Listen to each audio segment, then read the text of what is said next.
Okay, let us start the class now. आज का हमारा जो टॉपिक है टोटल इंटरनल रिफ्लेक्शन। ठीक है, इस टॉपिक के रिलेटेड आज क्या हम लोग पढ़ेंगे? आज पढ़ेंगे what is total internal reflection, then critical angle क्या होता है, इसके बाद रिफ्रैक्टिव इंडेक्स और क्रिटिकल एंगल में क्या रिलेशन है, देन ग्लास और डायमंड का क्रिटिकल एंगल क्या होता है, और कुछ एग्जाम्पल्स देखेंगे टोटल इंटरनल रिफ्लेक्शन के। इसको हम वन बाय वन करके पढ़ेंगे। ओके, तो लेट अस मूव नाउ।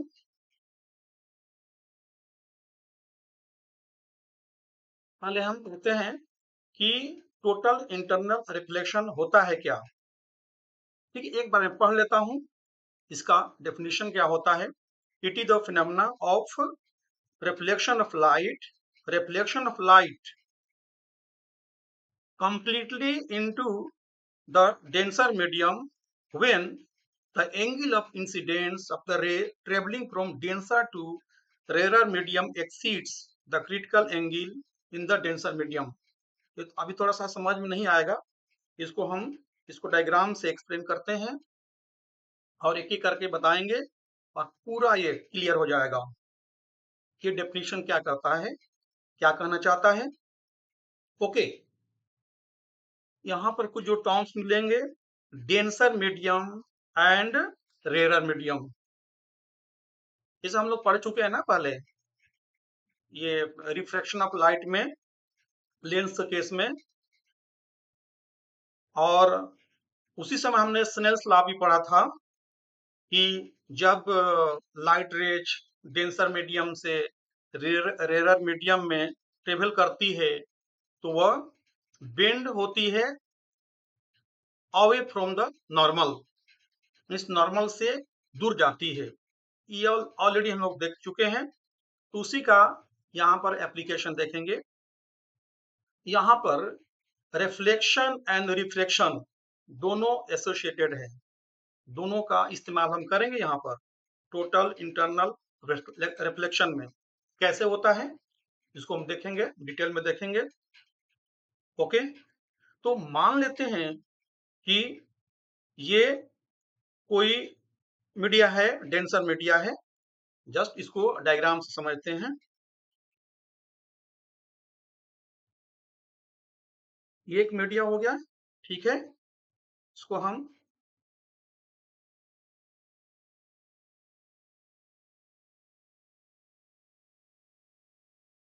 ऐसे दिखाते हैं, ठीक है। और यहाँ कोई लाइट सोर्स है, इस पोजीशन पर लाइट सोर्स है, ठीक है। अब यहाँ से जो लाइट निकल रही है, let us take one ray of light, ठीक है। कुछ ऐसी एक रे होगी जो यहाँ से बिल्कुल परपेंडिकुलर होगी, जो दोनों मीडिया है ना, यहाँ पर जो इंटरफेस है यहाँ पर 90 डिग्री का एंगल बनाएगी। तो जो जिस पाथ से ये लाइट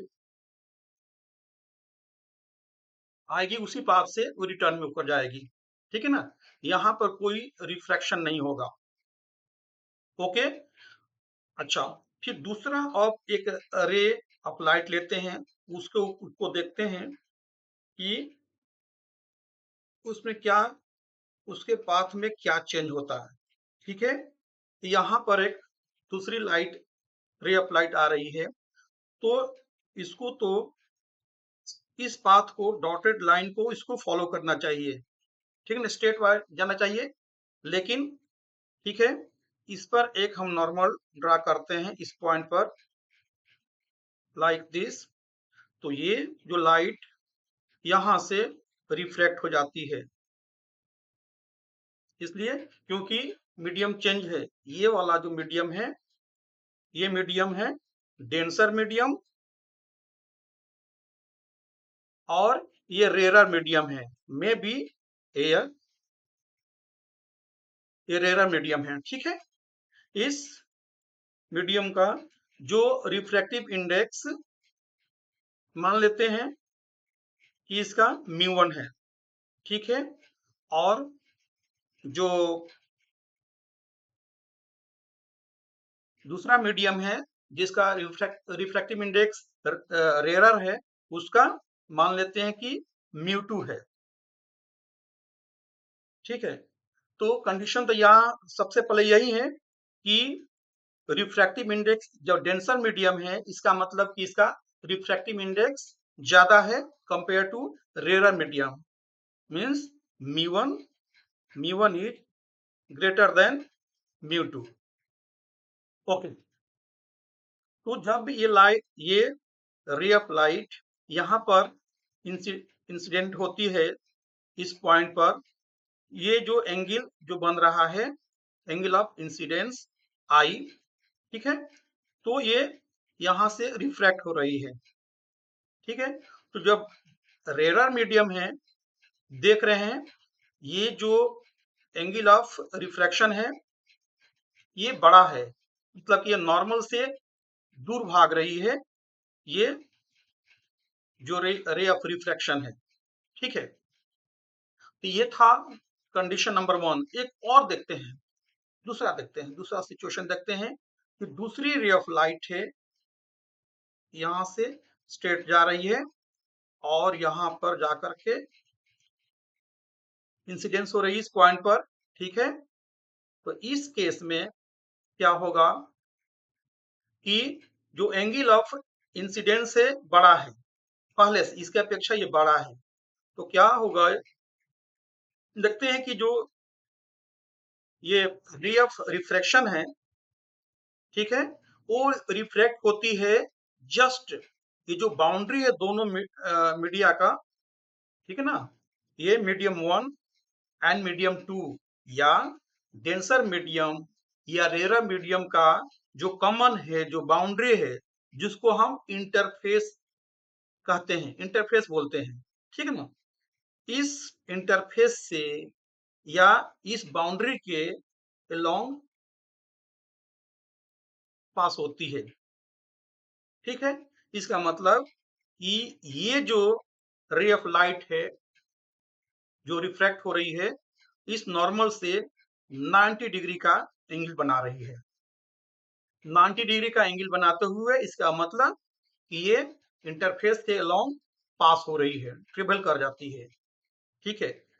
एक और सिचुएशन लेते हैं कि एक यहाँ पर से रे ऑफ लाइट चलती है straight,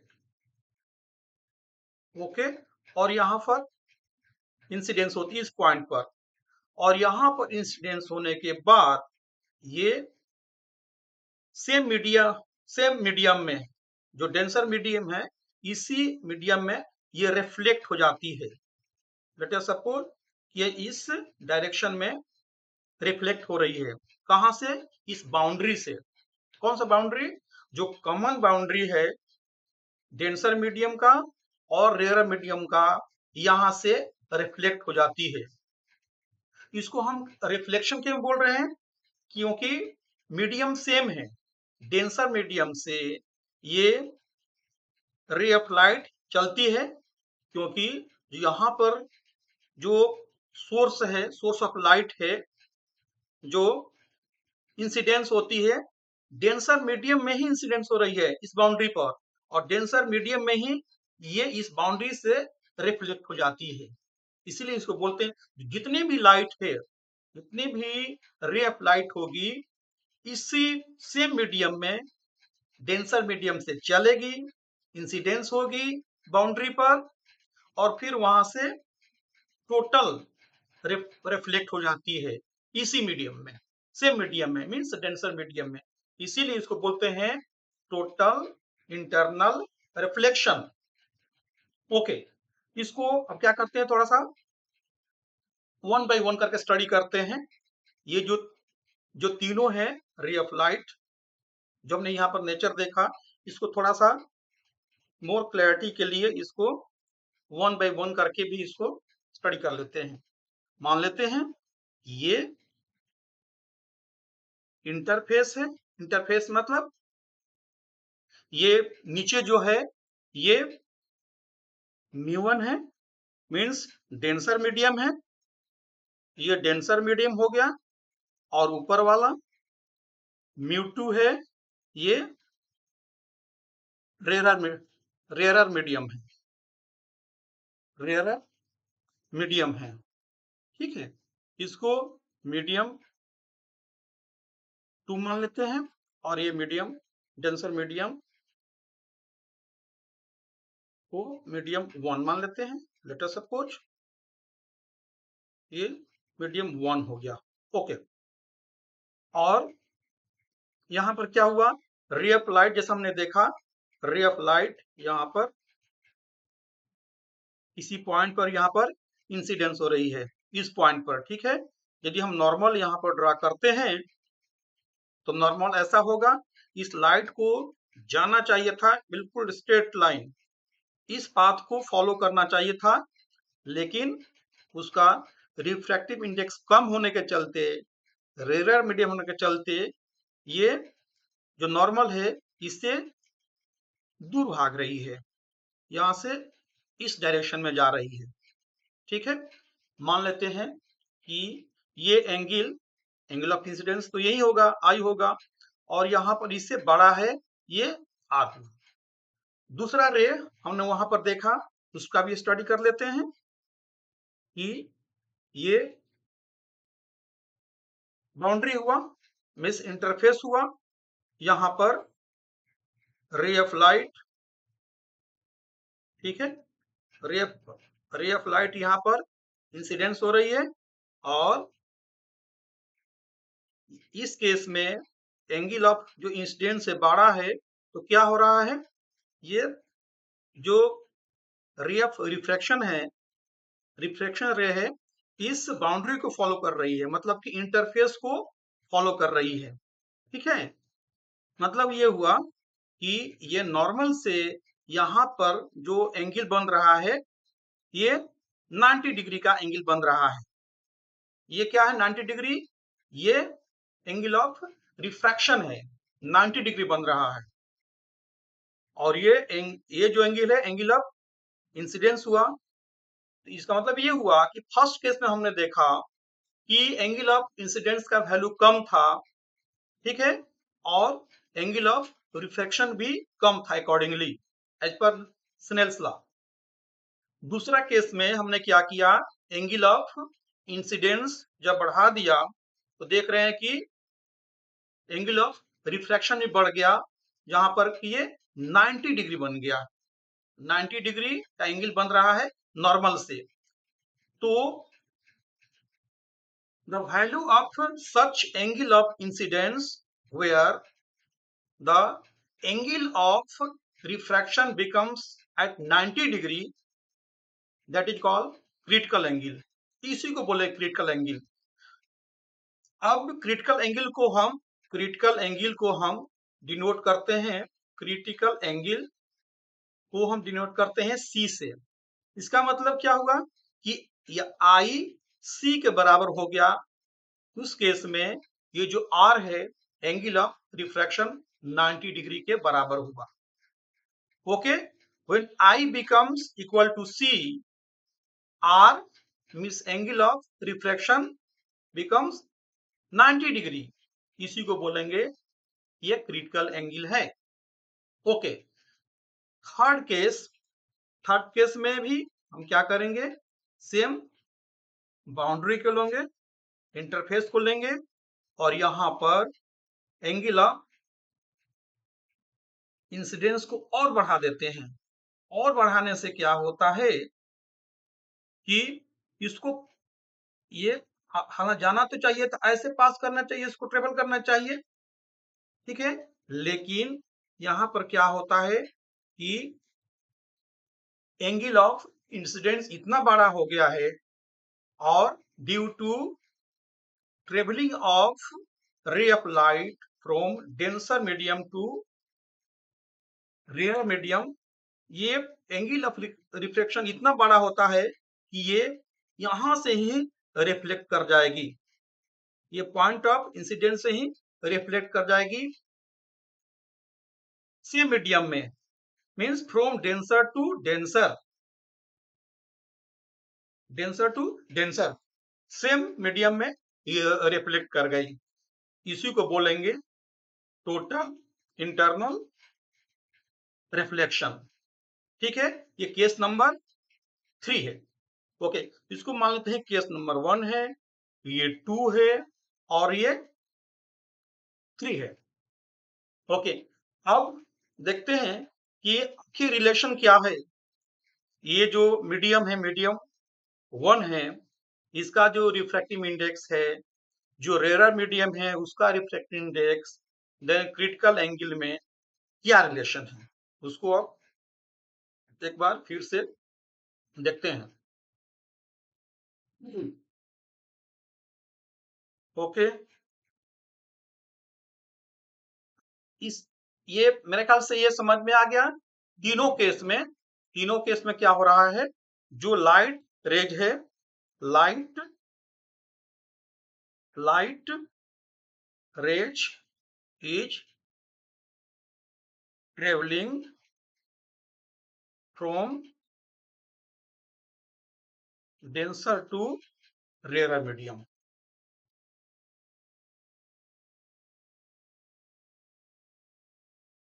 rare medium. Okay,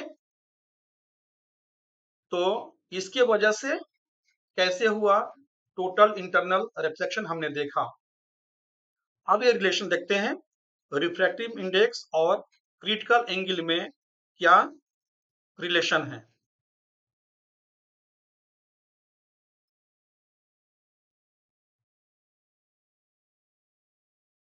okay, relation relation between refractive index, refractive index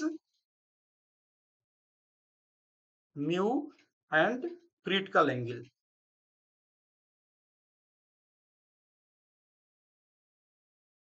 critical angle, इसमें क्या रिलेशन है। अभी हमने देखा कि ये जो बाउंड्री है, इंटरफेस है, जो जब रे ऑफ लाइट यहाँ पर इस पॉइंट पर इंसिडेंस हो रही है, तो यहाँ से मान लेते हैं कि ये नॉर्मल लेते हैं, तो ठीक यहाँ से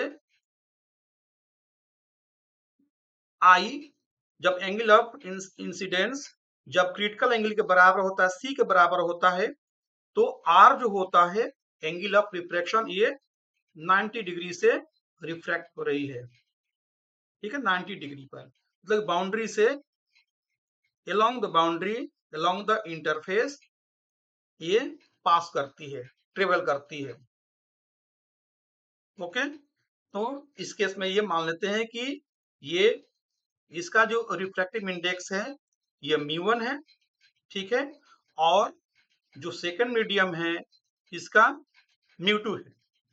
ओके, मतलब रे ऑफ लाइट इस मीडियम से, फर्स्ट मीडियम से, मीन्स डेंसर मीडियम से ट्रेवल करती है, स्टार्ट करती है, और थ्रू सेकेंड मीडियम में, रेयर मीडियम में इंटर करती है। तो इसके चलते ये फिनोमेना हो रहा है। ओके, इसका मतलब ये हो गया, मीडियम शॉर्ट में लिखते हैं मीडियम 1 और ये मीडियम 2।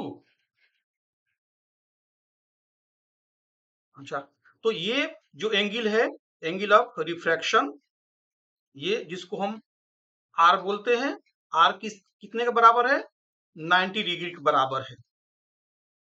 तो अब क्या लिखेंगे, as per the Snell's law, Snell's law क्या, एज पर स्नेल्स लॉ क्या है कि जब ray of light denser medium से रेयर मीडियम में ट्रेवल करती है, तो नॉर्मल से दूर भागती है, it bends away from the normal, as per the Snell's law.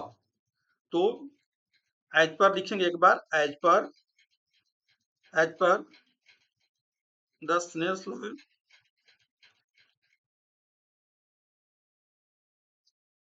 Snell's law, ठीक है। ये नीचे इसका जो रिफ्रैक्टिव इंडेक्स कितना है, μ1 है। μ1 multiplied by sine I means angle of incidence equal to second medium में μ2 टाइम्स साइन आर, ठीक है। This is the relation given by Snell's law, ठीक है। ओके, अच्छा मान लेते हैं let let let let the second medium is air, second medium is air, second medium air है। देन जो ये μ2 है, μ2 कितने के बराबर हो जाएगा, μ2 इक्वल टू 1, क्योंकि एयर का रिफ्रैक्टिव इंडेक्स 1 होता है। ओके, अच्छा eight critical angle, eight critical angle क्या होगा, क्रिटिकल एंगल के केस में आई जो होगा एंगल ऑफ इंसिडेंस, इसको मान लेते हैं कि सी है, क्रिटिकल एंगल के बराबर है। ओके, एंड जब आई सी के बराबर है तो आर एंगल ऑफ रिफ्रैक्शन कितना हो जाएगा, 90 डिग्री हो जाएगा। अब इस क्या जो वैल्यू है पुट करेंगे हम इक्वेशन 1 में, तो देखते हैं क्या आता है। μ1 equal to, this is the μ1, this is the refractive index of denser medium, the medium 1, तो ये μ1 रहेगा। ओके, साइन आई के जगह we can write sine C into sine C, critical angle. अच्छा μ2 का वैल्यू हम यहाँ पर 1 पुट करेंगे, because we have considered air as the medium 2, तो 1 multiplied by sine R, R means 90 degree. Okay, अब इसको हम क्या लिख सकते हैं, ये μ1 sine C equal to 1 into, okay, sine 90 degree equal to 1 हो गया, 1 इंटू 1 इक्वल टू 1 हो गया। ओके, तो equator to 1, now we can write here कि μ1 equal to 1 by sine C, तो μ1 क्या है, μ1 this is the refractive index of medium 1, medium 1 means denser medium का, ठीक है। तो इसको हम ऐसे भी डिनोट कर सकते हैं, लिख सकते हैं आगे कि म्यू, यहां पर छोटा लेटर में लिख सकते हैं डेंसर, ठीक है, denser. Okay, with respect to rarer, with respect to rarer may be air equal to 1 by sin c, यही हमारा रिलेशन निकला, ठीक है। इसको ऐसे भी जनरली हम लिखते हैं mu equal to 1 by sine C. ये सेल्फ अंडरस्टूड है कि जो म्यू है, mu the refractive index of medium 1 means denser medium. Okay, तो this are the relation. Next, अच्छा कंडीशन क्या है, हो सकता है कि टोटल इंटरनल रिफ्लेक्शन होगा कब, what is the condition, first condition यही है, the ray must pass from denser to rare medium, तभी होगा रिफ्लेक्शन होगा बाउंड्री से, तभी क्रिटिकल एंगल मिलेगा डेंसर मीडियम में और 90 डिग्री का एंगल बनेगा नॉर्मल से, ठीक है ना, बाउंड्री पर। इसके बाद जैसे ही हम बढ़ाएंगे, क्रिटिकल एंगल से बढ़ाएंगे एंगल ऑफ इंसिडेंस, तो सेम मीडियम में, डेंसर मीडियम में ही वो रिफ्लेक्ट हो जाएगी। तो दीज आर द कंडीशन। दूसरा भी यही कह रहा है, the angle of incidence in the denser medium must be greater than the critical angle, जो हमने अभी देखा। फिर एक बार फिर से इसको मैं रिपीट कर देता हूं। ये हो गया बाउंड्री, मींस इंटरफेस हो गया दोनों मीडिया का। ओके, तो ये क्या, यहाँ पर इंसिडेंस हो रहा है, ये लाइट रे इंसिडेंस हो रही है यहाँ पर। और ये जो एंगल है, ये आई एंगल ऑफ इंसिडेंस, ये क्रिटिकल एंगल से बड़ा है, ध्यान रखना क्रिटिकल एंगल से बड़ा है, इसके चलते ये रिफ्लेक्ट हो रही है से मीडियम में, डेंसर मीडियम से चली है और रिफ्लेक्ट होने के बाद इस बाउंड्री से जो उसी मीडियम में डेंसर में ही रिफ्लेक्ट हो जाती है।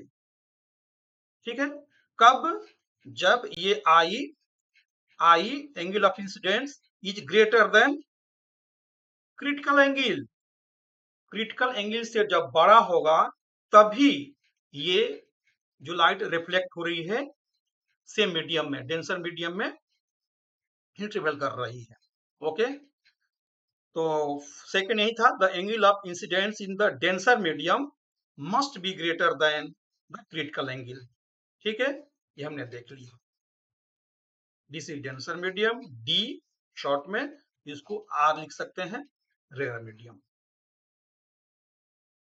ओके, अच्छा क्रिटिकल एंगल निकाल लेते हैं। क्रिटिकल एंगल कैसे निकलेगा, ग्लास का क्रिटिकल एंगल ग्लास का निकाल सकते हैं, कुछ डायमंड का भी हमने लिया है, डायमंड का भी निकालेंगे। कैसे निकालेंगे एक बार देख लेते हैं।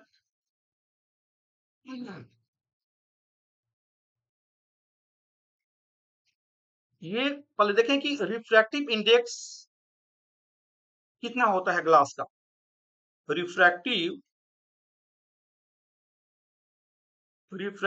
इंडेक्स ऑफ ग्लास, कुछ चीजें याद करनी पड़ेगी।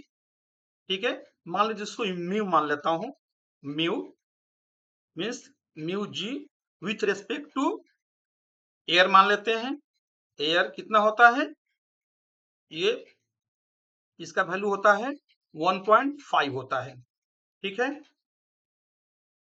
तो यदि हम ग्लास को मानते हैं ये डेंसर मीडियम है और ग्लास से जो एयर जो लाइट ट्रेवल कर रही है, रे ऑफ लाइट ग्लास से निकलती है, मींस डेंसर मीडियम से निकलती है और किसमें एंटर करती है, एयर में।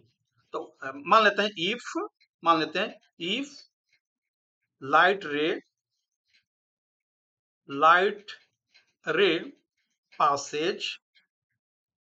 passage from glass to air। ठीक है, और क्रिटिकल एंगल कितना है, मान लेते हैं क्रिटिकल एंगल इक्वल टू सी है। तब क्या है, एज पर रिलेशन क्या है, रिलेशन क्या कर रहा है, mu equal to 1/sin C. Okay, हमें सी की वैल्यू निकलना है, क्या इसको हम ऐसे लिख सकते हैं क्या, साइन सी इक्वल टू 1/म्यू। ओके, ठीक है, तो साइन सी इक्वल टू 1/म्यू मीन्स 1/1.5। इसको हम डिवाइड करेंगे, कितना हो जाएगा, 10/15, 5 2 जा 10, 5 3 जा 15, 2/3, इसको डिवाइड करेंगे तो कितना जाएगा, 0.667 के आसपास आएगा। इसको हम टेबल में देखें ना, ट्रिग्नोमेट्री टेबल जिसमें वैल्यू दिया रहता है एंगल का, इसको देखेंगे इन केस ऑफ साइन, तो ये आता है साइन 42 के बराबर आता है, अप्रोक्स आता है साइन 42 डिग्री। ठीक है, अब आगे लिख सकते हैं कि sine C equal to sine 42 degree. So C, that is critical angle equal to 42 degree. इससे क्या हमें रिजल्ट निकला कि ग्लास जो डेंसर मीडियम है, जब यह इससे लाइट पास करेगी, ग्लास से जब लाइट चलेगी, रे ऑफ लाइट, और एयर में जाएगी, तो 42 डिग्री से जब उसका एंगल ज्यादा होगा, एंगल ऑफ इंसिडेंस का, तो वो टोटल इंटरनल रिफ्लेक्शन होगा। मतलब कि ग्लास में ही रे ऑफ लाइट है रिफ्लेक्ट हो जाएगी, ठीक है ना, इन केस ऑफ ग्लास। एक और एग्जांपल देख लेते हैं डायमंड के केस में। डायमंड के केस में क्या होगा? ओके, डायमंड के केस में भी क्या निकलना है हमें? क्रिटिकल एंगल निकलना है डायमंड। ओके, तो पहले हमें देखना होगा कि इसका कितना वैल्यू होता है, रिफ्रैक्टिव इंडेक्स ऑफ डायमंड क्या होता है। तो इसको यदि हम शॉर्ट में लिखें, लिख सकते हैं ना, mu D, D stands for diamond, ठीक है, with respect to air. Diamond मतलब ये इसको बोल सकते हैं, ये R I, refractive index of diamond, diamond with respect to air. क्या होता है? इसका वैल्यू होता है 2.42 होता है। ये याद करने वाला फिगर है, ठीक है। अब मान लेते हैं लेट द लाइट रे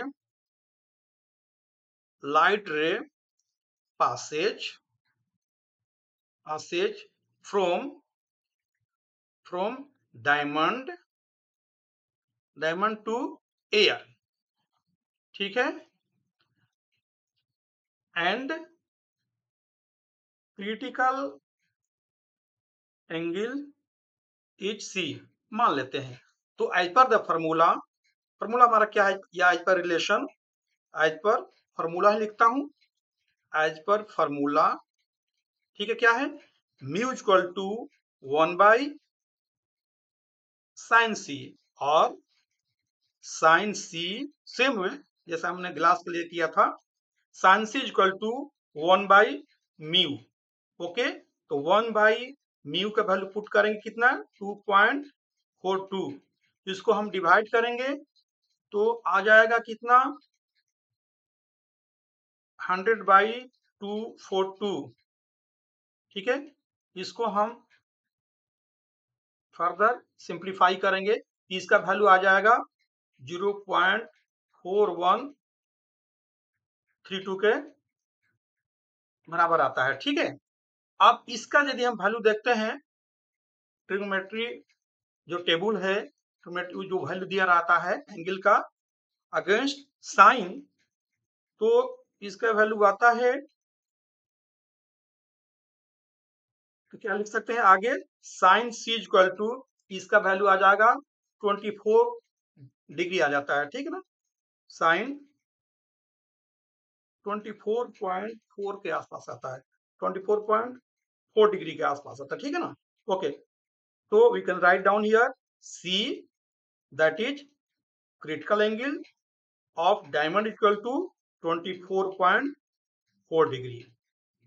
इसका मतलब इससे क्या कंक्लूड हुआ कि डायमंड का क्रिटिकल एंगल 24.4 डिग्री होता है। यदि एंगल ऑफ इंसिडेंस 24/4 डिग्री से बड़ा होगा, तो एंगल ऑफ रिफ्लेक्शन क्या होगा, इतना बड़ा हो जाएगा कि डायमंड के अंदर ही लाइट वो रिफ्लेक्ट करेगी, मतलब टोटल इंटरनल रिफ्लेक्शन होगा, जितनी भी लाइट पास करेगी वो डायमंड के अंदर ही रहेगी, मींस डेंसर मीडियम में ही रे ऑफ लाइट रहेगी। ओके, कब?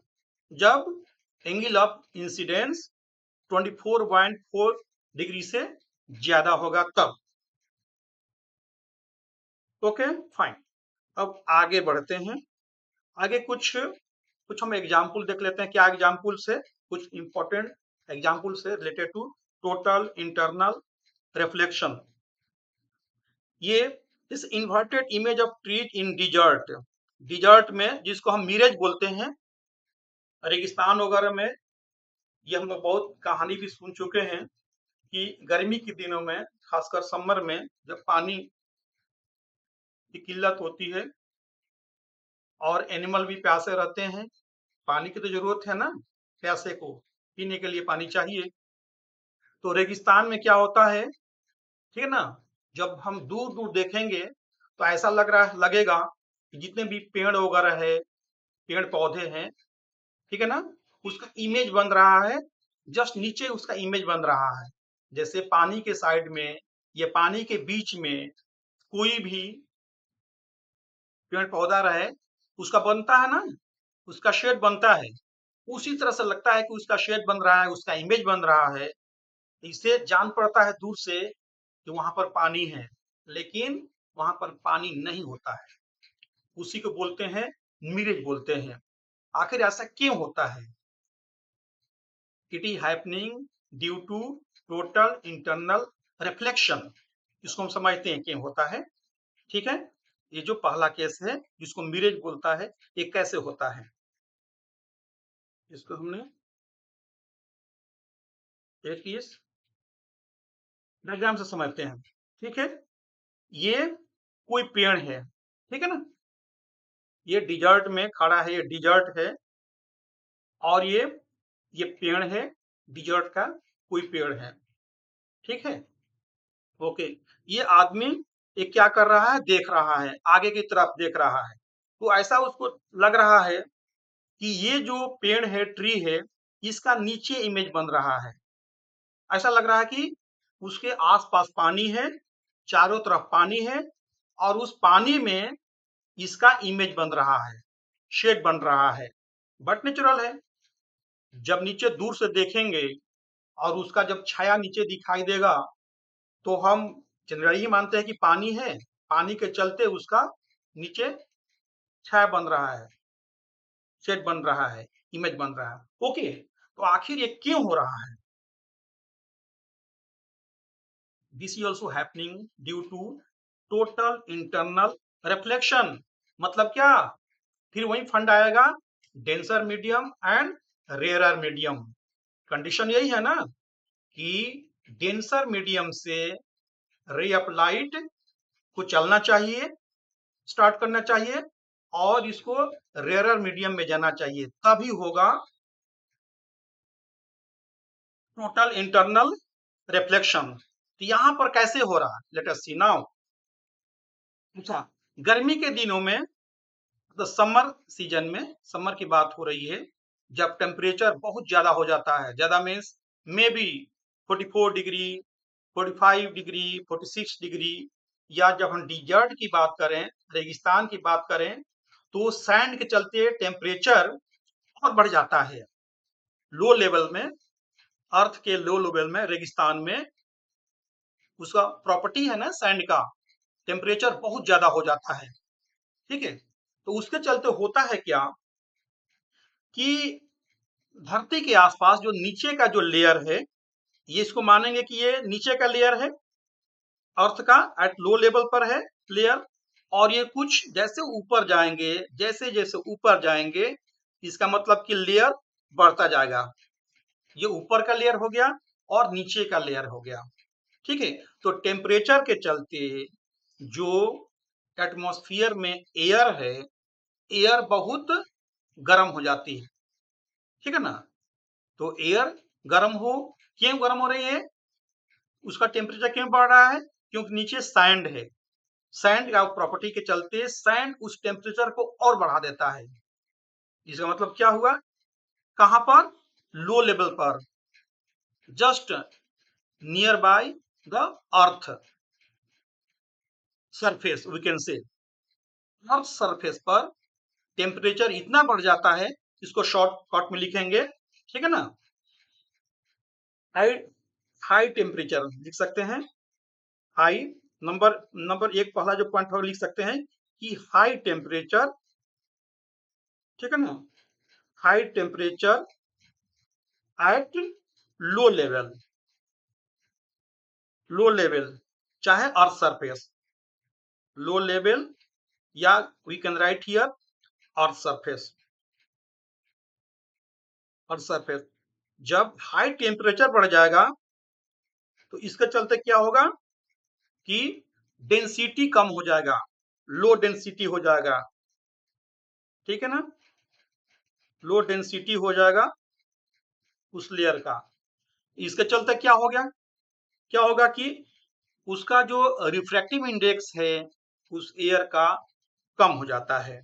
तो इसका मतलब लिख सकते हैं आर आई, ठीक है ना, are I refractive index of air, मतलब लो लेवल पर कम हो गया, लो हो गया, ठीक है ना।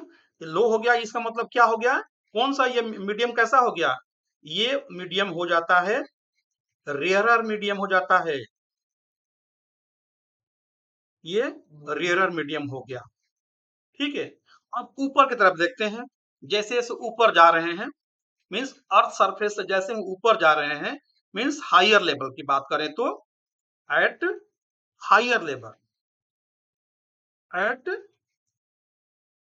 Higher level, higher level compare to earth surface की बात हो रही है। हायर लेवल क्या हो जाएगा, टेम्परेचर क्या हो जाएगा, कम रहेगा, temperature is higher, temperature is, नहीं यहां पर तो टेम्परेचर, यहाँ पर टेम्परेचर कम है ना, ऊपर टेम्परेचर इज लो, ऊपर टेम्परेचर कम है, टेम्परेचर इज लो, ठीक है ना, कंपेयर टू अर्थ सरफेस, ठीक है।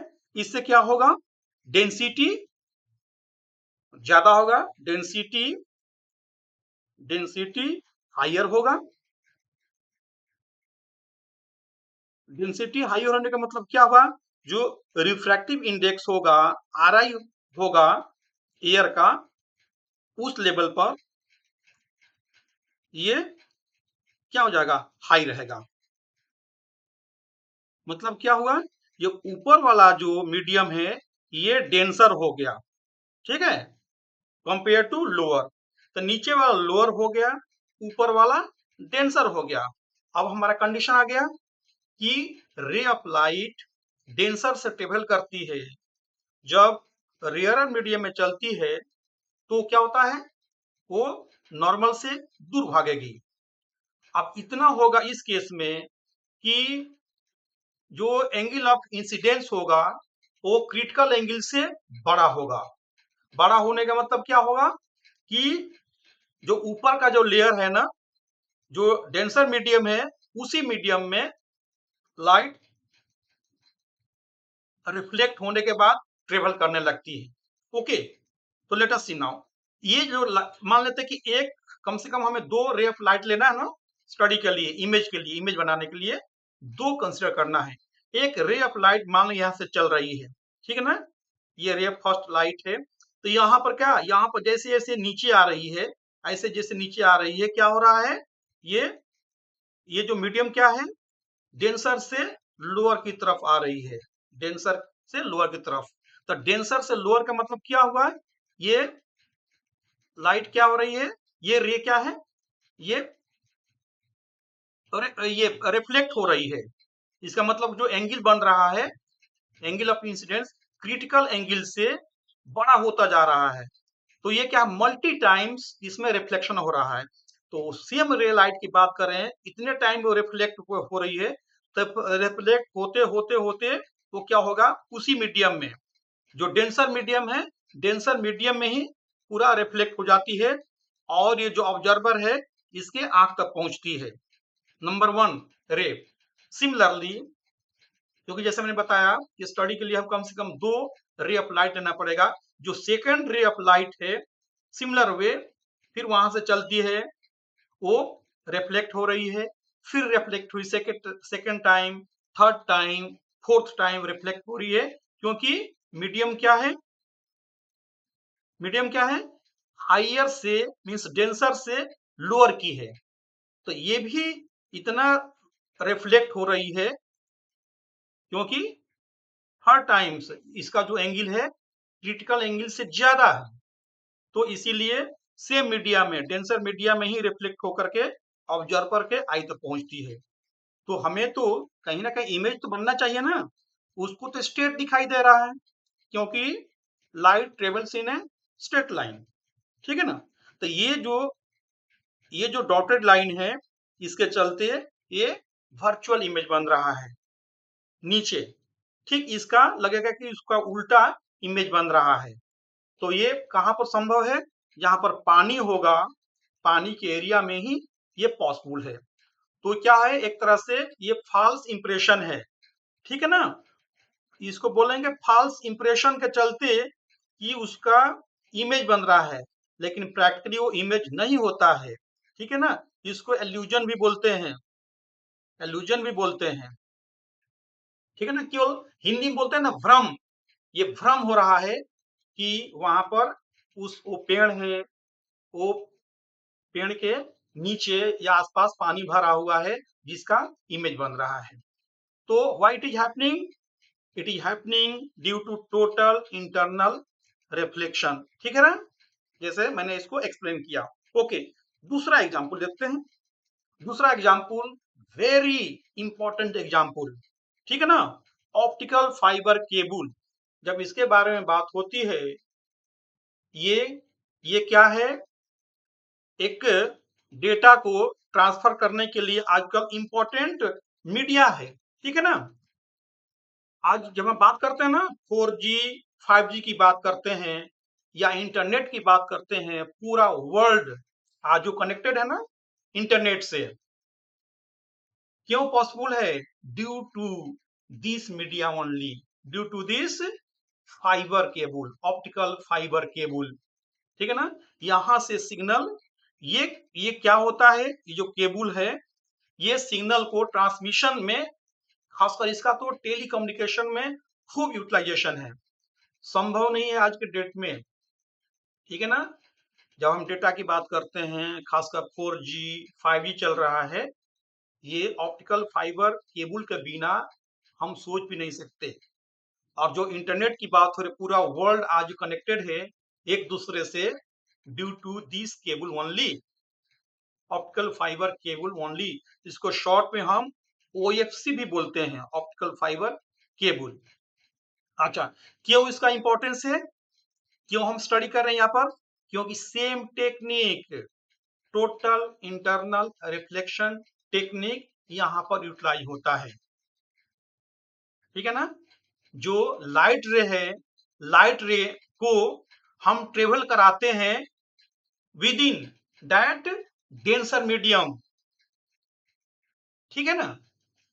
और सबसे इसका ब्यूटी क्या है कि जो सिग्नल ट्रेवल करता है in the form of light, ये मान के चले कि लाइट ही ट्रेवल कर रही है, तो दुनिया में सबसे तेज चलने वाला क्या चीज है, लाइट है ना। लाइट का जो स्पीड है 3 × 10⁸ मीटर पर सेकेंड, और यदि उस स्पीड से यदि सिग्नल को भेजा जाए तो इट इज एवरीथिंग पॉसिबल, ठीक है ना।